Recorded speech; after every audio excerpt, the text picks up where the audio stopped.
Bien, ahora nos toca enfrentarnos posiblemente a uno de los fenómenos más transformadores que estamos viviendo en los últimos años, que es esto que denominamos Internet y que es bastante más complejo de lo que llegamos a percibir aún cuando estemos todo el día frente al monitor de una computadora. Como la mayoría conoce, Internet es un desarrollo que se origina en una demanda de la Secretaría de Defensa norteamericana por el temor de que los soviéticos puedan incomunicar a las áreas gubernamentales y defensivas de Estados Unidos, y entonces convoca a 3 laboratorios universitarios para que desarrollen un método de comunicación que de alguna manera permita superar este intento de aislamiento en pleno desarrollo de la Guerra Fría. Este experimento se conoce como ARPANET, es una red destinada a la defensa, y de ahí se desarrollan una serie de productos, algunos de los que ya hemos comentado, como el correo electrónico, que en realidad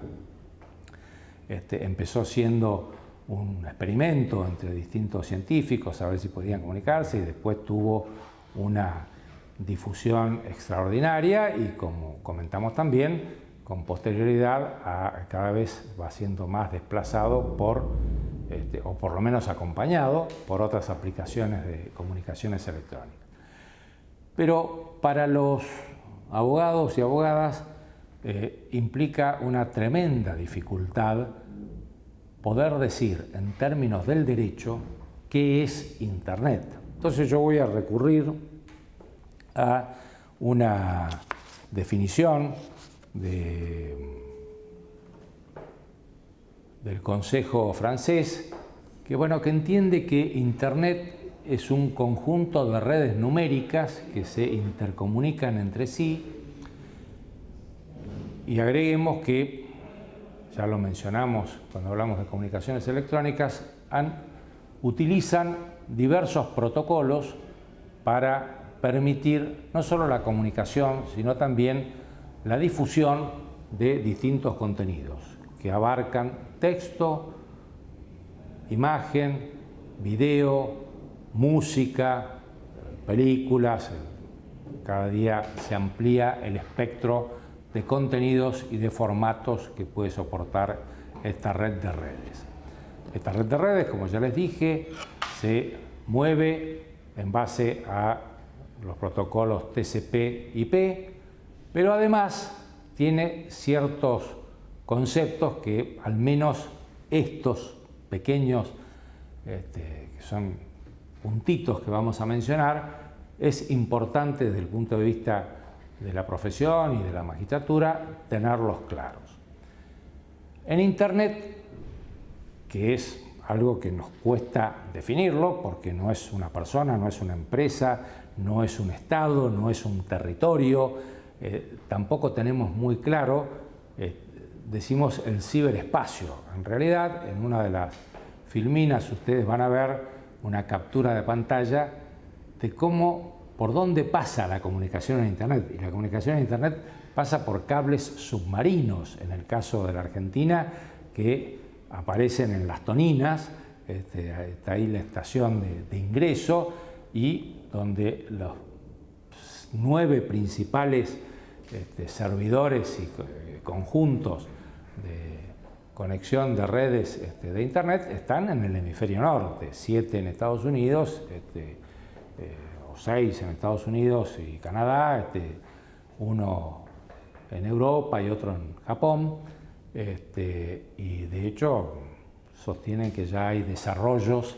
de submarinos que apuntan con inmensas tenazas a cortar estos cables de Internet. Lo cierto es que todo eso para nosotros no es muy transparente, es decir, no lo vemos. Lo que nosotros vemos es a través del monitor, que la información aparece, se traslada, que podemos, lo comprobamos en los comentarios con las personas con las que nos comunicamos o que compartimos películas, noticiosos, redes sociales, etc. ¿Esto qué problema nos genera a quienes trabajamos en derecho? Bueno, que no sabemos cuál es la ley aplicable y cuáles son las autoridades competentes. No existen ni ley aplicable ni autoridades competentes. Lo más parecido a esto es una construcción técnica que es el sistema de nombres de dominio. Como les mencioné anteriormente, los equipos se conectan porque se identifican por conjuntos numéricos que son las direcciones IP. Ahora, estas direcciones IP son números que por su cantidad y dispersión serían de casi imposible memorización. Entonces,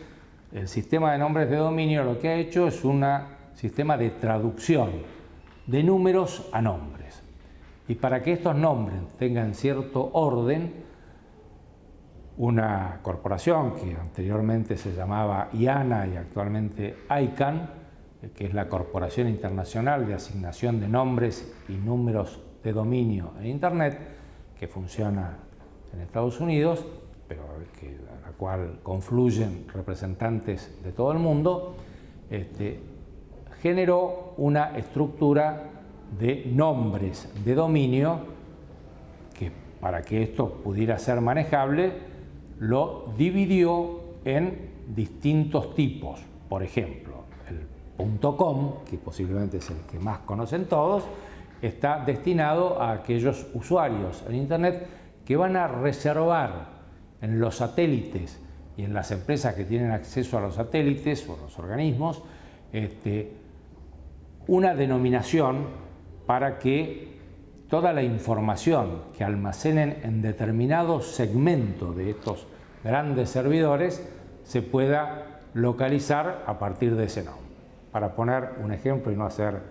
propaganda de ninguna empresa, estamos en la Facultad de Derecho y la Facultad de Derecho tiene registrado el dominio derecho.uva.ar. ¿Cuáles son los elementos que integran un dominio? Bueno, por un lado, la categoría a la que en la denominación de la reglamentación argentina, la zona a la que pertenecen, que puede ser .com, .net, .edu, .mil, .tour de turismo, etcétera, etcétera. Y cada una de estas categorías o zonas le son asignadas a nivel internacional en lo que se denominan dominios genéricos, es decir, que no tienen ninguna aclaración de en qué país está funcionando el sujeto, persona, empresa, organización que se identifica con este dominio en Internet, son delegados por ICANN, su administración, en empresas, cámaras empresarias, a veces organismos científicos, etc. Para poner simplemente un ejemplo, el dominio genérico .com está administrado por la empresa más grande de provisión de certificados digitales y de seguridad en la banca electrónica, que es VeriSign, que es una empresa multinacional que le han encargado que se ocupe de llevar ese registro. Ese registro lo que no admite es que haya dos registros iguales, es decir, dos denominaciones iguales. Si alguien eligió Petete, bueno, nadie podrá identificarse en Internet como Petete, pero sí a lo mejor como Petetes o Apetete, o digamos, no hay en este sentido en principio un rechazo muy estricto, porque, como les expliqué, estos son números, son bits, y acá no funciona la analogía ni la semejanza como podría suceder en otros ámbitos como son las sociedades, las marcas, etc. Bueno, esos dominios genéricos top level o de primer nivel, a su vez, pueden reproducirse en cada uno de los países o naciones que están adheridas a ICANN y que, de acuerdo a una norma ISO, tienen dos letras que se agregan con posterioridad al genérico y que implican el territorio en el cual se han registrado. En el caso de Argentina es .ar, en el caso de Chile .cl, en el caso de Brasil .br, etc. Entonces nosotros podemos tener un dominio de una empresa comercial que sea genérico top level, .com y nada más, o un dominio genérico registrado en la Argentina que sea .com.ar. ¿Quién es el organismo que registra en Argentina los dominios? Bueno, fue durante mucho tiempo una oscura oficina de Cancillería, conocida por su sigla NICAR, Network Internet Corporation.ar, y que hoy funciona en el ámbito de la Secretaría Legal y Técnica de Presidencia y es la Dirección Nacional de Registros de Dominios de Internet. Las normas argentinas han ido evolucionando, se han ido perfeccionando, pero en su origen eran bastante rudimentarias y una de las características que tenía la registración de nombres de dominio en Argentina, a diferencia de lo que ocurría y lo que ocurre en la mayoría de los países, era que eran gratuitas, que la registración era no arancelada. Esta normativa, como les digo, que al principio ni siquiera tenía una nomenclatura dentro de lo que es la categoría de disposiciones de la Administración Pública Nacional, decretos, resoluciones, disposiciones, hoy está contenida en resoluciones y además se ha incorporado un proceso de informatización en la registración de dominios y también se ha arancelado y es necesario tener un quit para poder registrar un nombre de dominio. ¿Cuál es uno de los conflictos que plantea este tipo de registración, lo mismo que a nivel internacional? Que, como les decía, acá no hay ninguna posibilidad de protección previa, porque la regla es el que primero registra es el que tiene el derecho. Entonces podría ocurrir que una persona, sobre todo cuando esto era gratuito en la Argentina y se hacía todo por vía telemática, a través de un correo electrónico, una persona se registrara como dominios propios toda la guía telefónica. Y en Argentina no había muchos criterios para resolver ese conflicto. Cuando esto empezó a suceder en Estados Unidos y en Europa, la primera apreciación fue que, bueno, el nombre de dominio no podía ser un activo tutelable jurídicamente porque era un procedimiento técnico para que una persona pudiera navegar, para que pudiera saber a dónde quería ir. Y por lo tanto no era merecedor de protección. Después, cuando se dieron cuenta del conflicto que esto estaba produciendo en la medida que Internet se convertía en la gran vidriera del mundo, se elaboraron un conjunto de normas que se conocen por la sigla en inglés UDRP, que son las reglas uniformes de resolución de disputas, que elaboró ICANN a pedido de la Organización Mundial de la Propiedad Intelectual, de OMPI. Se pueden encontrar en Internet, en el sitio de OMPI o WIPO, por la sigla en inglés, y ahí ustedes se van a encontrar con, no vamos a entrar en detalle, cuáles son los criterios cuando, sobre todo, una marca es entra en colisión con un nombre de dominio. Pongo un ejemplo porque es posiblemente uno de los más famosos, Nike. Yo podría registrar nike.com como dominio y aunque nike.com tuviera la marca registrada, le podrían decir, bueno, está bien, pero demuéstreme que hay colisión. Entonces acá se aplican, ustedes lo van a ver desarrollado en la documentación, cuáles son los criterios. Tiene que haber un interés legítimo para registrar esto, no tiene que haber una intención de perjudicar al titular de la marca, no tiene que hacerse para obtener un lucro, un criterio económico. Esto que en Argentina no regía, porque era solo para los dominios genéricos de primer nivel, ha sido bastante resuelto con la reglamentación más reciente de NIC, de esta Dirección Nacional de Nombres de Dominio,